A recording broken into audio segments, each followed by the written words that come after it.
আগে যখন আকাম কুকাম করছে তখন জায়েজ না জায়েজের ফতোয়া দেয় নাই। এখন সুবহানাল্লাহর জিকির করে কয় এটা জিকির পাইলা কই? এর মধ্যে একজনে কয় ইল্লাল্লাহ জিকির করা জায়েজ নাই।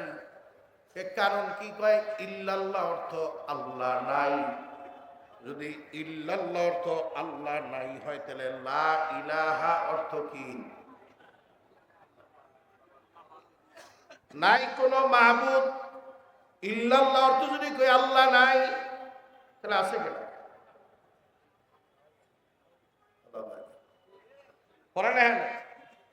মানে বিরোধিতা তো কোনো না কোনো ভাবে বিরোধিতা তো করা লাগবে। মানুষ গান বাজনা তাস জুয়ার আড্ডা ছাইরা জিকিরের মজলিসে বসে এই মানুষগুলো তো মসজিদ থেকে বের করা লাগবে। আগে যখন আকাম কুকাম করছে তখন জায়েজ না জায়েজের ফতোয়া দেয় নাই। এখন সুবহানাল্লাহর জিকির করে কয় এটা জিকির পাইলা কই? কি এরকম নাই নাই নাই নাই।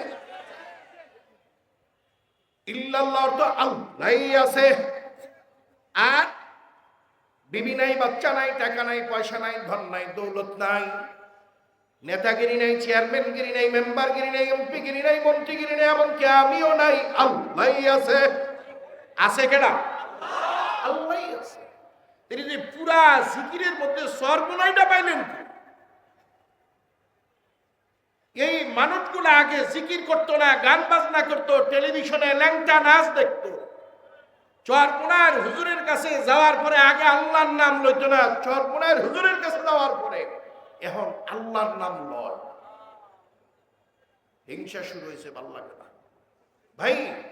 জিকির শোনার পরে দেখার পরে খারাপ তো লাগবে, শয়তানের, মানুষের তো খারাপ লাগতে পারে না। কথা রেখে না। শয়তান তিন ধরনের, একটা নফস শয়তান, একটা মানুষ শয়তান, আর একটা জিন শয়তান। ভাই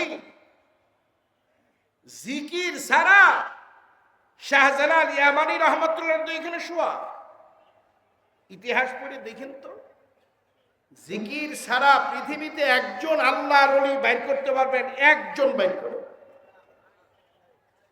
যত আল্লাহর ওলি দুনিয়ার থেকে বিদায় নিছে সমস্ত আল্লাহর ওলিরা বেশি বেশি জিকির কইরাই আল্লাহর ওলি হইছে। কথা ঠিক না? কবে বুঝবো জানি না। যে যাই বলুক জিকির ছাড়বো না ধরবো। আল্লাহর ওলি হইতে মনে চায় না? হ্যাঁ, কার কার? আমি আপনাদের দলে আছি। আল্লাহ তুমি হাতগুলা তাকায় দেখো, তোমার যুবকেরা বুড়ারা হাত বাড়াইছে, তোমার ওলি হইতে চাও। আল্লাহ তুমি ওলির খাতায় নাম না লেখা আজকের এই মজলিস থেকে বিদায় দিবা না। জোরে কর না আমিন। ভাই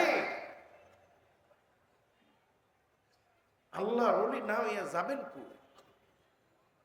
যে পরিমাণের গুনার মধ্যে ডুব দিছি, গুনার সাগরে হাবুডুবু খাইতেছি, এই জায়গা থেকে ফিরত না আসলে গুনার সেই পরিমাণের মরিচা কলমের মধ্যে লাগছে, এটা মাওলার জিকিরের রেয়াত আর জিকিরের সাবান ছাড়া তো এই গুনার মরিচা দূর হবে না। কথা ঠিক না?